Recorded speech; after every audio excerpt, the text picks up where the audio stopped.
Just a couple of words about Katina. Katina is the finalist of the 2016 World Championship of Public Speaking. She competed with 32,000 other contestants and came out ranked as one of the top 10 speakers in the world. And we're very happy to have her here with us today. She will be giving us a speech that she gave at World Championship. It's titled An Audience of One. So please welcome Katina to the stage.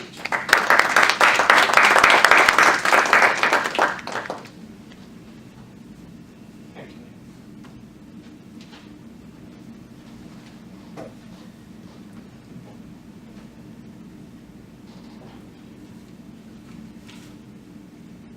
Fold laundry. Buy stamps. Feed dog. I can't write an extraordinary speech based on the ordinary life associated with this to-do list. So forget folding laundry, forget buying stamps, and forget feeding the... I'll still feed the dog. Fellow Toastmasters and guests, I need a new list. A new life filled with excitement and great story fodder. Because the greatest speeches are often spawned from people overcoming immense personal obstacles. I don't have an exciting event that's happened in front of throngs of people. My most noteworthy moments have happened when I'm living my ordinary life and I have an audience of one. In my living room, I have a chess set that my parents brought me from Greece. And each piece is depicted by a different Greek mythological god or goddess. I have this set proudly displayed on a chess table that my grandmother refinished herself over 50 years ago. My older son knows not to go near the chess set. My younger son knows not to go near the chess set. My husband knows. So one evening I hear this huge crash, and then something worse. Silence. I come careening down the stairs to see my youngest son lying on the floor amongst a slew of decapitated Greek gods. Funny sentence, not such a funny scene. Honey, are you okay? Did you hit your head? Can you feel your toes? Tell me. I need to know what happened. It took a lot more prodding and begging on my part before he finally admits that he was trying to slide down the staircase banister, lost his balance about halfway down, and plummeted directly into the porcelain laps of Zeus and Medusa. Although he's unharmed, he continues to sob, and he gets out, "Mommy, I broke your chess set." In his little boy mind, he mistook my panic for anger. Not that I can blame the kid. The last time he saw me that unnerved was when I caught him peeing out of his second-story bedroom window.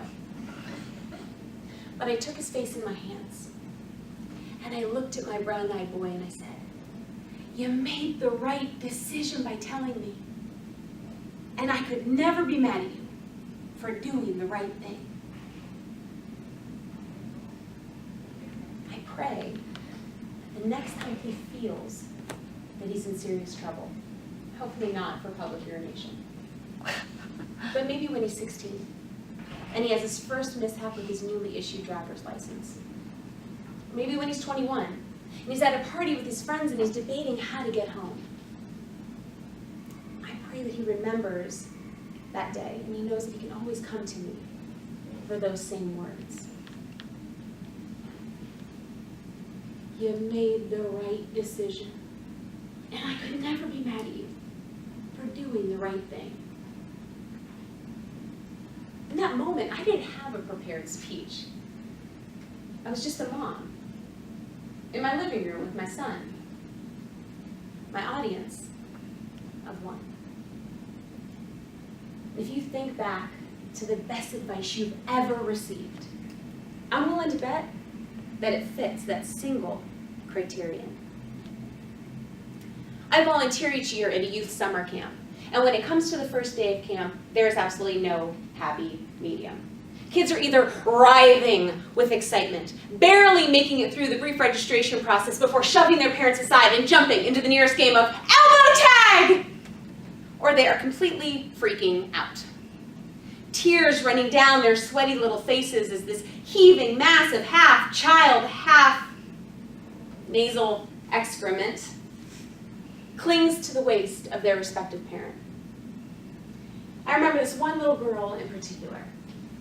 She had brown hair that framed her round little face, and her glasses were all fogged up from her hot tears.